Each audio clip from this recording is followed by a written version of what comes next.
कर्नाटकातील अथणीमध्ये कन्नड रक्षण वेदिकेच्या कार्यकर्त्यांचा उद्दामपणा सुरूच। कन्नड रक्षण वेदिकेच्या कार्यकर्त्यांनी एसटीवर लिहिलं जय कर्नाटक। ठाकरेंच्या सेनेनं कोल्हापुरात कर्नाटकच्या बसवर जय महाराष्ट्राचे फलक लावल्यानंतर उमटले पडसाद। कर्नाटक सीमा भागातील मराठी भाषिकांवर होणाऱ्या दडपशाहीचा ठाकरेंच्या सेनेकडून निषेध। बेळगावमध्ये होणाऱ्या मेळाव्याला परवानगी नाकारल्यामुळे आंदोलन। बेळगावमध्ये महामेळाव्याला जाताना एकीकरण समितीच्या नेत्यांना अटक। खानापूर शहरामधली घटना। कर्नाटकच्या हिवाळी अधिवेशनाच्या विरोधात महामेळाव्याचं आयोजन। परवानगी नसतानाही नेते महामेळाव्यासाठी पोहोचले होते। बेळगाव आणि निपाणीमधून महाराष्ट्रामध्ये येणाऱ्या बस बंद। महाराष्ट्र एकीकरण समिती आणि कन्नड रक्षण वेदिकेच्या वादाच्या पार्श्वभूमीवर बस बंद ठेवण्याचा निर्णय। बेळगावमध्ये कर्नाटकच्या नवनिर्माण सेनेच्या कार्यकर्त्यांनी महाराष्ट्राची बस थांबवून निषेध केला। कोल्हापूरमध्ये ठाकरेंच्या सेनेने कर्नाटकची बस थांबवल्यानंतर उमटले पडसाद।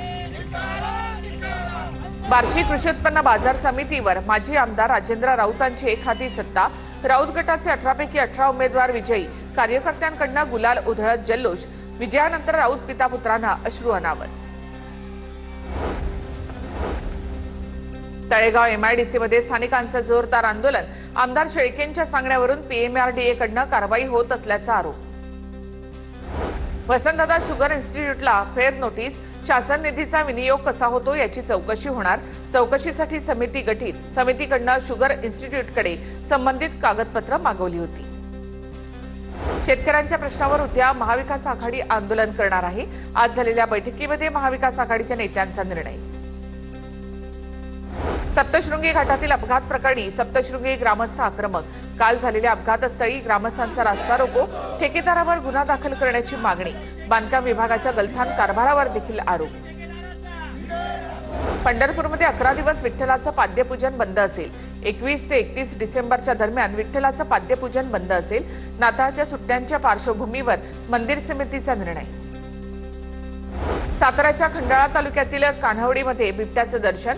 नागरिकांमध्ये दहशत। वनरक्षक अश्विनी लोखंडेंकडून नागरिकांना दक्षता घेण्याचं आवाहन। बिबट्याच्या हल्ल्यामध्ये महिलेचा मृत्यू झाल्यानंतर नगर कल्याण मार्गावर ग्रामस्थांचा रास्ता रोको। बिबट्याला जेरबंद करण्याच्या मागणीसाठी रास्ता रोको। आठवडा उलटून सुद्धा कारवाई न झाल्यामुळे रास्ता रोको। पारनेरच्या किनी गावात भागुबाई खोदडे यांचा झाला होता मृत्यू। छत्रपती संभाजीनगर रेल्वे स्थानकावर डेमोक्रेटिक पार्टी ऑफ इंडियाचं आंदोलन। रेल्वे स्थानकाच्या नावाच्या पार्टीवर उर्दूमधून छत्रपती संभाजीनगर लिहावं अशी आंदोलनकर्त्यांची मागणी। कोल्हापूर शहरामध्ये अतिक्रमण हटवण्याची मोहीम सुरू। सीपीआर चौक ते महावीर कॉलेजकडे जाणाऱ्या रोडवर कारवाई। रहदारीच्या रस्त्यावर अतिक्रमण करत बनवलेली घरं शेड हटवली। चिपळूण पोलीस ठाण्याच्या बाहेर TWJ कंपनीचे गुंतवणूकदार आक्रमक। कंपनीकडून फसवणूक झाल्याचा गुंतवणूकदारांचा आरोप। चिपळूण पोलीस ठाण्यामध्ये गुंतवणूकदार आणि पोलिसांमध्ये बाचाबाची। नाशिकच्या इगतपुरीमध्ये महसूलच्या नियमांचा शेतकरी आणि जेसीबी मालकांना फटका।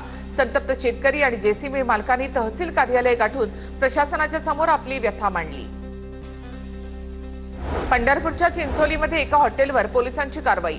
देहव्यापार सुरू असल्याची माहिती मिळाल्यानंतर पोलिसांची कारवाई। 4 पीडित महिलांची सुखरूप सुटका। 5 पुरुष आरोपींच्या विरोधात गुन्हा दाखल। कोल्हापुरात भरवण्यात आलेल्या कृषी प्रदर्शनात तरुणांची फ्रीस्टाईल हाणामारी। किरकोळ वादाचं पर्यावसान हाणामारीमध्ये झालं। हाणामारीचा व्हिडिओ सोशल मीडियावर व्हायरल। नगरविकास विभाग सायनमधील 2 एकर भूखंड विश्व हिंदू परिषदेला भाडेपट्ट्यावर देणार। भूखंड भाडेपट्ट्यावर देण्याचा शासन निर्णय जारी। वैद्यकीय शैक्षणिक कामांसाठी भूखंडाचा वापर होणार। सांगलीच्या जतमध्ये कणेरी मठाच्या काळसिद्धेश्वर महाराजांवर गुन्हा दाखल। प्रवचनातून लिंगायत समाजाच्या भावना दुखावल्याचा आरोप।